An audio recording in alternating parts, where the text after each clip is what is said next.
네, 안녕하십니까. 저는 고종환 한국자산관리연구원장입니다. 그리고 현재는 그 한양대 부동산융합대학원에서 이 석박사 과정을 강의하고 있기도 합니다. 오늘 저는 세 가지에 대해서 얘기를 나누고자 합니다.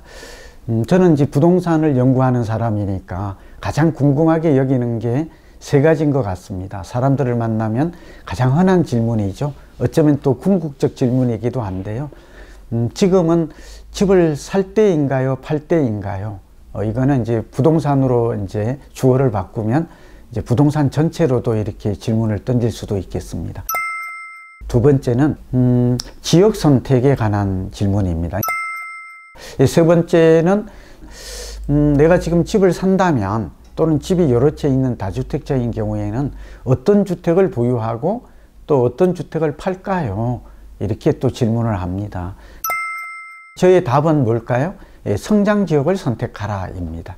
또 저는 도시공학을 연구했던 입장에서 공학의 입장에서는 성장지역인지 비성장지역인지, 비성장지역은 또 정체지역, 또 쇠퇴 내지는 축소지역 이렇게 얘기를 합니다. 조금 어려울 수 있는데 알아두시면 도움이 될 것 같습니다. 저처럼 이제 연구를 하는 사람이야 뭐 성장지역이 어딘지를 알 수 있겠지만 또 이 방송을 듣고 계시는 분들은 그 성장지역을 알기가 어렵잖아요. 그러니까 도시공학에서는 성장이론이라는 게 있는데 어렵지가 않습니다. 알아두시면 네 가지입니다. 첫 번째는 인구 구조의 변화, 즉 인구 증가죠. 그리고 특히 생산인구가 증가하는 것. 두 번째는 소득 증가입니다. 그러니까 다른 말로 하면 바잉 파워, 구매력 증가죠. 그러니까 성장 지역이 되려면 네 가지 성장 지표가 필요한데 첫 번째는 인구 또는 가구 구조의 변화, 양적 질적 변화. 두 번째는 소득 구조의 변화, 얼마만큼 성장률이 높고 구매력을 가지는 인구가 늘어난 것인가. 세 번째는 이게 더 중요합니다. 이 첫 번째, 두 번째는 사실은 이제 장기적 변화이기 때문에 단기적 영향력은 적죠. 근데 세 번째, 인프라스트럭처의 변화, 우리말로 기반시설이 되겠습니다. 기반시설이라고 그러면 뭐 도로나 학교나 공원이나 우리 일상생활에 꼭 필요한 것들이죠. 이런 것들이 잘 발전이 되면 될수록 성장지역이다라는 것입니다. 요즘 뭐 부산의 가덕도 신공항 때문에 좀 난리잖아요. 뭐 설왕설래. 그런데 정치 문제가 아니라 경제적 관점에서는 이런 항만이나 또 항공 뭐 이런 공항 이런 것들이 들어서면 상당히 그 지역 개발 또는 지역 경제 활성화 이런 파급 효과가 큰 것이죠. 이제 어쩌면 가장 중요할 수도 있는데 마지막 종착지죠. 이걸 상품 선택이라고도 하고 자산 선택이라고도 합니다. 그게 뭘까요? 그러니까 아파트를 예를 들면 단지죠. 어떤 단지를 요즘 이제 언론에 보면 어떤 단지는 많이 오르고 어떤 단지는 적게 내린다. 아까 이제 지역별 차별화 양극화도 있지만 단지별로 또 똘똘한 한 채 뭐 이런 얘기들이 있잖아요. 가성비에서 본딴 가투비란 말도 있고 가격 대비 투자 가치 높은 게 이게 아마 오늘 방송을 듣는 분들의 최종적인 관심사. 주택은 주거의 기능도 하고 얼마나 살기 좋은가 이런 것이죠. 두 번째는 살기 리브, 주거 환경만 중요한 게 아니라 사실은 우리 국민들의 가계 자산의 한 76%가 부동산, 그 중에서도 대부분이 한 80%가 아파트가 차지하잖아요. 그러니까 얼마나 살기 좋은가, 리브, 주거 가치뿐만 아니라 얼마나 사기 좋은가, 좀 한글이 어렵죠. 리얼을 떼고 나면 그 사기는 영어로 하면 좀 더 가깝게 다가와요. 바이예요, 바이. 바이는 결국 구매 가치이고 투자 가치. 그러니까 오늘 이 방송 굉장히 유익한데요. 오늘 제가 던지는 화두는 좋은 집이란, 좋은 주택이란 무엇일까? 지금 답 나왔습니다. 살기 좋고, 주거 환경, 주거 시설, 주거 가치가 좋고, 편리하다는 것이죠. 두 번째는 투자 가치 좋아야 돼요. 자산 가치 좋아야 돼요. 구매 가치 좋아야 돼요. 아무리 살기가 좋아도 집을 샀더니 다른 곳은 많이 오르는데 내 집만 안 오른다면 이건 기분의 문제가 아니죠. 노후의 문제이고 또 연금의 문제이고 자산의 문제이고 또 물질적인 행복의 문제로 이렇게 연결이 되는 것입니다. 지금 집을 살 때인가 팔 때인가에 대한 답을 좀 분명하게 내려야 될 것 같아요. 이 답은 부동산 경제학에서는 잘 연구가 되어 있습니다. 근데 하나하나 설명을 못하고 그냥 언급하고 넘어갈게요. 다음에 또 제가 기회가 있을 것입니다. 첫 번째는 말하자면 변수법이라고 있어요. 예를 들면 실물 경기가 어떤가요? 부동산 정책이 어떤가요? 금리의 기준은 어떤가요? 수급 요인은 어떤가요? 심리는 어떤가요? 국제 부동산 동향은 어떤가요? 또 환율은 어떤가요? 주택담보대출 잔고 추이는 어떤가요? 이런 것들을 하나하나 따져서 이 변수의 움직임을 총합하는 것이에요. 종합해서 이 방향으로 부동산의 흐름은 앞으로 나아갈 가능성이 높습니다. 이렇게 진단하는 방법이 하나 있고, 두 번째는 부동산 경기도 일정한 사이클이 있다고 보는 거예요. 우리가 희노애락이라서 살면 늘 사이클이 있고요. 잘 나간다고 해서 건불 10년 계속 잘 나갈 수는 없잖아요. 제가 10년 얘기했죠. 부동산에도 10년 주기설이 존재해요. 아시는 분도 많을 텐데요. 일본에 15년 주기설이 있고 미국에 20년 주기설이 있다면 대한민국의 주택 경기에는 10년 주기설이, 이건 제가 맨 처음에 주창을 한 사람이에요. 집값은 86년도부터 통계가 있는데 집값은 한 5년에서 7년 정도 상승하면 약 4년에서 6년 정도 하락하는 사이클이 주기적으로 반복돼요. 제가 그래프를 하나 보여줄게요. 86년부터 지금 20년까지 쭉 나와 있죠. 3파동이 나와 있어요. 3파동이 뭔지 아십니까? 네, 우선 지금 주택 경기를 한번 진단해 보면 언제부터 올랐을까요? 서울은 2014년부터 올랐어요. 아까 제가 한 말 기억이 나세요? 딱 10년이 아니라 약 9년에서 12년을 두고 상승 사이클과 하락 사이클이 주기적으로 반복됐어요. 주의할 점은 이게 딱 고정적인 것은 규칙적이 아니에요. 그리고 지역마다 약간 달라요. 이거 보면 2014년부터 이 부동산 경기가 지금 상승으로 전환했어요. 그럼 그전에는 어땠죠? 그리고 지금까지 7년째 오르고 있어요. 7년. 7년이라는 숫자가 왜 중요한가? 지금까지 집값이 오를 때 34년 동안 7년 이상 오른 적은 한 번도 없어요. 한 번도 없어요. 근데 이제 그 역사를 오래 오르면 다시 쓰게 되는 것입니다. 굉장히 이례적이고 좀 특별하고, 이게 과도한 상승이라는 걸 우리가 좀 과열되었다라는 것을, 그러니까 미쳤다고 하잖아요. 전세 집값이 미쳤다, 광풍이다, 이런 말이 나올 만하다라는 것이. 그러면 2013년에 바닥 찍고 14년 올랐는데 그 전에는 언제부터 내렸죠? 그 전에는 2001년부터 상승해서 2007년까지 올랐던 거예요. 그리고 이때도 꽤 올랐죠? 그러고 나서 2008년부터 서브프라임 모기지 리먼 쇼크 기억하시죠? 이때 또 내렸어요. 그래가지고 언제까지 내렸어요? 2013년까지. 약 5년을 내린 거예요. 5, 6년간을. 이때 얼마쯤 내렸는지 기억하세요?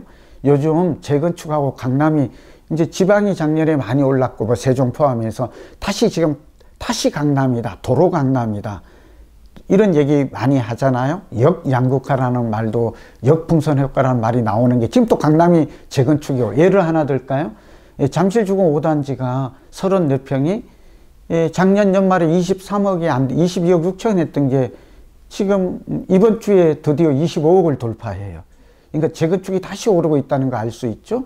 네, 그런데 이 재건축이 아까 말씀드린 13억 했던 게 2007년에 13억 같은 잠실주공 5단지 34평형이 8억 6천까지 떨어져요. 2013. 제가 기억해요. 저희 친척이 샀고 저희 주변이 친구들이 많이 샀기 때문이죠. 그런데 지금 이게 얼마 간다고요? 25억 가요. 몇 배 올랐다고요? 3배 올랐어요. 결론입니다. 과거의 경험을 비춰보면 이렇게 많이 오른 예가 없었어요. 아까 보여준 대로. 그리고 지금은 고점 내지는 변곡점을 맞는 것 같아요. 올해 부동산 경기 예측입니다. 같이 좀 묶어볼게요. 사이클 관점에서는 올해 집값과 전세값이 올 가능성이 사이클 관점 말고 현재 아까 변수법으로 놓고 보면 정책도 그렇고 내릴 요인이 많지를 않아요.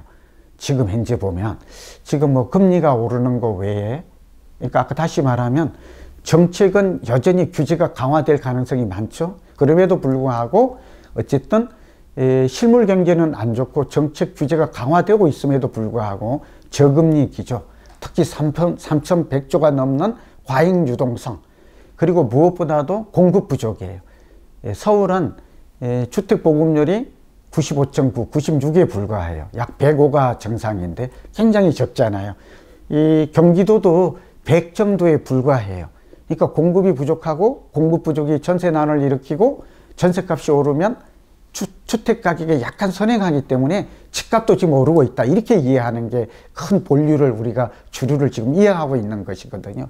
그러나 지금 이제 저의 사이클 관점에서 또는 버블의 관점에서 보면 몹시 위험한 시기다. 이걸 좀 동시에 얘기하고 싶은 거예요. 오늘 제가 여기 특별하게 온 이유는 사이클 관점에서는 고점이 될 가능성이 많고 또 두 번째는 변곡점. 그러니까 상승 국면에서 하락 국면. 그런데 하락 국면으로 전환된다고 하더라도 과거의 경험을 보면 확실하게 내린 것은 2번밖에 없어요. 그러니까 정확하게는 3번이에요. 왜냐하면 예전에 200만 가구 고 노태우 정부 시절에 200만 가구 나왔던 거 기억하시죠? 이때 91년부터 좀 내려요. 자세히 설명 못해. 그리고 지난 97년 말 IMF 외환위기 때 이때 내려요. 이때도 한 40%가량 빠져요. 이 말 참 중요합니다.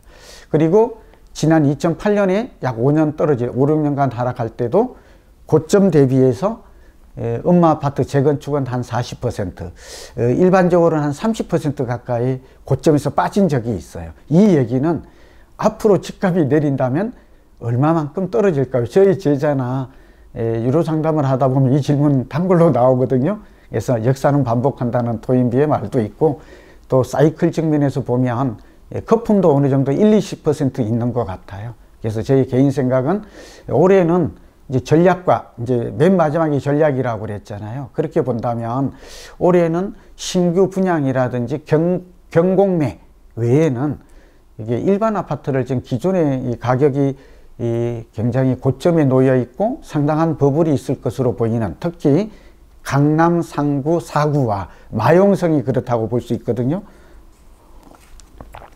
이런 지역들은 조금 투자에 신중했으면 좋겠다 하는 말씀을 좀 같이 드립니다.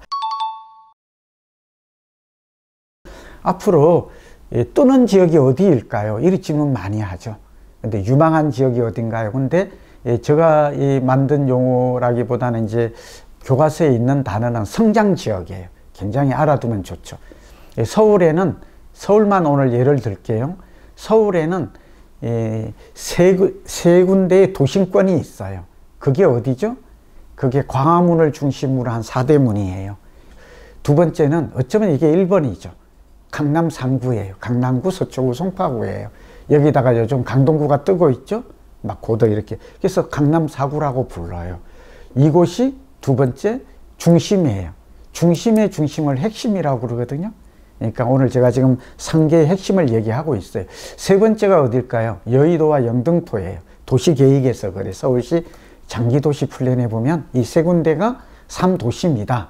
앞으로 20년까지 여기를 중심으로 해서 개발하겠다는 게 서울시의 도시정책의 목표예요. 그런데 여기서 한 가지 용산을 추가해야 돼요. 그리고 또 하나 보태면 광역 이 지역 중심이 있어요. 강남에 인접한 도시 지역이 어디죠? 강남구와 인접한 곳이 성동구죠. 그러니까 마용성에 대한 얘기가 나와요. 마용, 성광, 동. 그 다음에 서초구는 어디에? 동작구죠. 송파구는 어디에? 광진구죠. 이렇게 인접한 도시들이 아마도 이게 이제 그 광진, 성동, 또 아까 강동이라든지 이런 지역들이 또 성남도 움직이는 것들 그런 이유다. 이 도시의 공간 구조가 변화하면 위치가 바뀌고 이 부동산에서는 이 위치라는 말을 입지라는 말 다음으로 중시 여겨요. 로케이션과 시츄에이션이 참 중요한 단어예요. 위치가 바뀌고 위치가 바뀌면 가치, 밸류가 바뀌어요. 가치가 바뀌면 드디어 우리의 관심은 온통 어디에 있어요? 가격 변화, 가격 변동에 있잖아요. 이 프라이스, 마켓 프라이스, 시장 가격에 있는 건데 오늘 중요한 원리입니다. 공간과 위치의 변화가 가장 많은 곳에 투자를 하면 여러분 돈 벌기가 그렇게 어렵지 않아요. 이 말이 지금 모든 원리가 함축되어 있는데요. 딱 봐서 변화가 많다. 근데 지금 어디가 변화가 많아요? 강남이 가장 변화가 많잖아요. 강남 중에서도 어디가 변화가 가장 많아요? 삼성동과 잠실이 많잖아요. 그래서 어때요? 그리고 한강변을 중심으로 해서 반포가 재건축이 지금 대대적으로 이루어지고 있잖아요. 그러니까 강남 중에서도 지금의 변화가 많은 곳 어디에 투자할까요? 답이 나왔네요. 막 지하도시도 건설하고 GTX-A도 들어가고 C도 들어가고 미래신사선도 들어가고 막 여기에 종합운동장 재건축도 있고 그래서 잠실이 뜨는 거예요. 그래서 삼성과 잠실이 되어 있고요. 그 다음에 압구정에 이제 앞으로 변화가 많을 걸로 보이잖아요. 한강변에 그 통합 재건축이 예정되어 있잖아요. 그러니까 성장 지역 중에서도 핵심 입지, 가장 변화가 많은 핵심 입지를 골라라. 이게 서울시의 지도를 딱 그려놓고 이거 한번 실천해 보세요. 어떻게 하면 돼요? 큰 동그라미를 4군데 치라고 얘기했어요. 그리고 그쪽에 단점이 있어요. 뭐죠? 2군데. 그 안에 중에서도 핵심 입지가 어딘지. 용산의 핵심 입지는 용산민족공원이에요. 그리고 지하철이 맞물리는 곳이에요. 그곳을 찾아서 그 곁에 투자하라. 행복하고 싶은가? 행복한 사람 옆에 있어라. 부자가 되고 싶은가요? 부자 옆에 있어라. 그리고 부동산 지역은 어디에 해요? 가장 변화가 많은 핵심 노른자의 옆에 부동산을 가지고 있어라. 아파트가. 이게 오늘 이 방송을 함께 하시는 여러분과 제가 나누는 최고의 제가 발견한 비밀이고 투자의 원칙 비법이라고 볼 수 있어요.